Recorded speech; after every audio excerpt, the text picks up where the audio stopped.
বুধবার দিবাগত রাত 12:10 ঢাকা এক্সপ্রেসওয়ে নিমতলা রেলওয়ে স্টেশনের সামনে একটি সড়ক দুর্ঘটনায় এক মিনি ট্রাকের হেলপার গুরুতর আহত হয়েছেন। আরেকটি ট্রাকের ধাক্কায় এই দুর্ঘটনা ঘটে বলে জানিয়েছেন শ্রীনগর ফায়ার স্টেশন ইনচার্জ দেওয়ান আজাদ হোসেন। তিনি আরো বলেন, একটি মিনি ট্রাকের চাকা নষ্ট হয়ে যাওয়ায় সেটি রাস্তার বাম পাশে দাঁড় করিয়ে মেরামত করা হচ্ছিল। এ সময় দ্রুত গতিতে আসা আরেকটি ট্রাক পিছন থেকে দাঁড়ানো ট্রাকটিকে সজোরে ধাক্কা দেয়। এতে চলন্ত ট্রাকের হেলপার ট্রাকের ভিতরে আটকা পড়েন।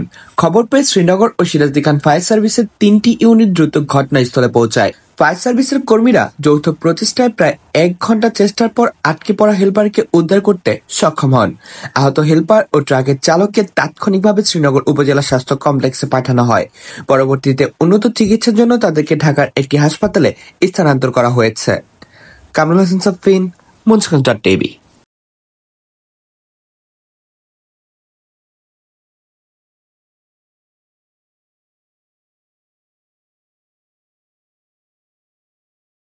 শুধুই কি রোগীর স্বজনেরা